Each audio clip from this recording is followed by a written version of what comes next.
Pawn advances into the center, opening diagonals and preparing development.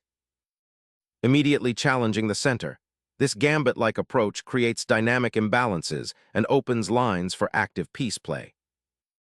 Securing the central pawn advance, white immediately stakes a claim for space and begins cramping black's development. Boldly confronting the central pawn chain, this advance injects immediate tension and challenges white's spatial advantage. Asserting central control aggressively, this pawn push aims to anchor space and dictate play, potentially leading to a King's Indian attack flavor. Solidifying central control and preparing a pawn break to challenge white's space advantage. Establishing a robust central pawn structure and preparing for rapid piece development. Developing the bishop here shores up the king's defense and prepares for kingside castling, a sensible defensive posture. Shifting the focus, this check forces black to address immediate king safety, potentially disrupting their intended pawn structure development. King's sudden relocation exposes a precarious royal shelter, prioritizing safety over pawn structure integrity. Opening the f-file now dramatically exposes the king and invites immediate tactical fireworks. Sacrificing the pawn opens lines, but exposes the black king to dangerous new attacking avenues. Unleashing a bishop, white aims to pressure black's pawn structure and exploit the king's awkward placement. Exposing the monarch by bringing the bishop here surrenders initiative and weakens pawn structure irrevocably. Centering the queen prepares for kingside pressure and potential sacrifices on the f-file, while guarding against any immediate counterplay. Trading bishops here opens lines for black's remaining pieces, but weakens their king's safety considerably by removing a key defender. Reclaiming the pawn immediately opens lines and prepares for a rapid central buildup. Shielding the king's advance with the queen is a defensive necessity, though it surrenders central pawn presence. Dislodging black's central pawn shield, white aims to exploit the compromised kingside and open lines toward the exposed monarch. Unleashing a pawn storm on the kingside aims to disrupt white's harmony, but leaves black's monarch exposed to potential counterplay. Reclaiming central influence, the knight prepares to contest the d-file and develop a more active defense. Launching a pawn storm here aggressively challenges white's central control and opens dangerous avenues toward the enemy monarch, though it does weaken your own king's safety. Consolidating the queen's pressure on the kingside opens the door for a potential pawn storm. Black's counterstrike on the queen's side begins, challenging white's bishop and initiating pawn play to disrupt white's central ambitions. Shattering the pawn chain now opens lines, but will white's king remain safe as the center destabilizes? Disengaging the queen from the immediate skirmish, black repositions for potential central pawn pushes and offers a subtle invitation to trade, potentially simplifying to a more manageable endgame. Solidifying the queenside pawn structure and preparing to reroute the bishop to a more active diagonal.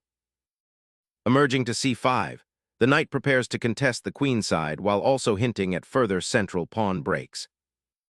Opening the e-file now creates immediate pressure, forcing black's knight to a less active square. Unpinning the queen opens lines, but the doubled pawns on the queen's side could become a target. Capturing the pawn opens a potent knight outpost, but abandons central control, potentially allowing black to develop an aggressive initiative on the queen's side. Developing the knight to a more active square aims to contest white's imposing central pawn structure and begin freeing the queen's side. Finally, securing the king behind a castled wall offers a much-needed refuge, transitioning the game towards safer structural considerations.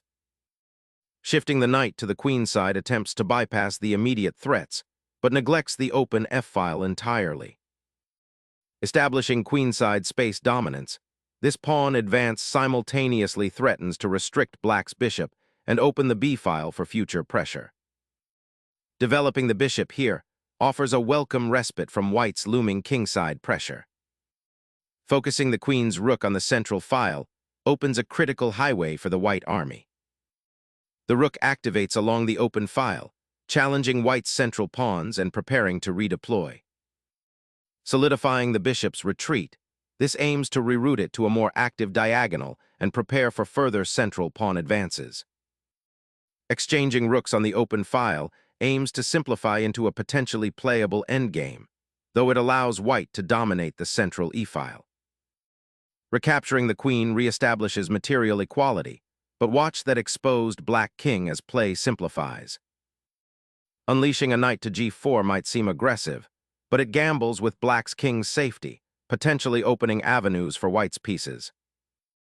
Liberating the bishop from the pinned knight's influence opens up dynamic attacking avenues against black's exposed monarch. Recapturing on g4 with the knight ignites immediate tactical fireworks, threatening the vulnerable white king and disrupting the pawn structure. Shifting the queen orchestrates a subtle pressure, aiming to exploit the exposed black king and potentially open lines later. Exchanging queens here simplifies the position, potentially favoring white's better development and open lines. Opening the h-file offers white dynamic play, but weakens the kingside pawn structure for the subsequent middle game. Exposing the king's former protection, this foray initiates a perilous journey into the heart of white's impending kingside assault. Opening the e-file gives white an edge in activity, forcing black's king into a more exposed position. A daring knight sortie, aiming to disrupt white's pawn structure and exploit king exposure. Unleashing a pawn storm opens crucial lines, threatening to shatter black's fragile king safety and seize control. Sacrificing tempo for central expansion now, inviting a messy endgame with vulnerable kings. Gambiting piece to force king out in the open, aiming for tactical destruction. The black king's perilous journey continues, stepping directly into the enemy's tactical web. Unleashing a crushing rook fork, white seizes the initiative and forces a decisive material advantage. The black king, exposed and adrift, now faces a perilous trek through a battlefield littered with white's attacking pieces. The knight's renewed tempo forces the black king to a more exposed position, setting up a potential fork. The king's exposed position now invites aggressive knight maneuvers for white. Exploiting the opened kingside, the rook penetrates deep, aiming to dismantle black's remaining pawn structure and expose the isolated monarch. Sacrificing the rook to disrupt white's pawn structure opens up lines for your remaining pieces. Sacrificing the rook opens a diagonal, exposing the enemy king to immediate danger. Reaching for that pawn opens up the king's position perilously, a strategic misstep. Reclaiming the open file and preparing for knightly activity, consolidating white's growing advantage. Shifting the rook to a more active file, aiming to disrupt white's central control. Repositioning the rook to attack the pawn chain creates an unavoidable threat on the 7th rank. Seizing the knight creates a pawn fork, threatening both the queen and rook, drastically altering the material balance. Gambiting a pawn to unleash your rook's full potential on the open files.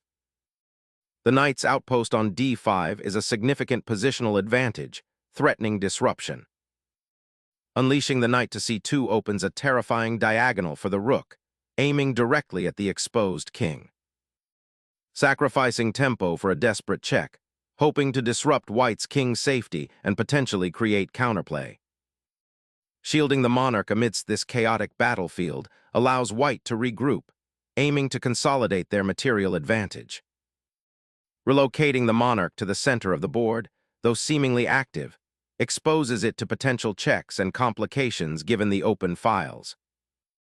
Unleashing a pawn storm to gain space and force the opponent's king further into the open, a bold gamble. Snatching the bishop here sacrifices queenside initiative, potentially leaving the king exposed to central pressure. Gaining an open file here allows white to immediately attack the isolated pawn on a6. Unleashing the knight to its full potential, creating a formidable blockade and threatening immediate disruption to white's already exposed position. Unleashing the pawn's advance now pressures the isolated knight, aiming to dismantle black's remaining defensive structure. Bringing the rook to the 1st rank now aims to activate it for potential pressure along the b-file, or to contest the open file if it arises. unleashing a pawn's final surge. This advances the king's potential demise, sacrificing material for a decisive threat. Capturing the pawn offers a desperate check, but doesn't alter the inevitable checkmate. King's safety is paramount, so relocating the monarch to a more secure square is the priority. Opening a new diagonal for the bishop to harass the pawn chain, but it might become a target itself. Dislodging the knight from its advanced outpost sets a trap for black's rook. A bold attempt to reroute the king, seeking sanctuary, but the pawn chain's stranglehold remains formidable. Securing that rook on the 7th rank now isolates the black king and prepares a decisive advance.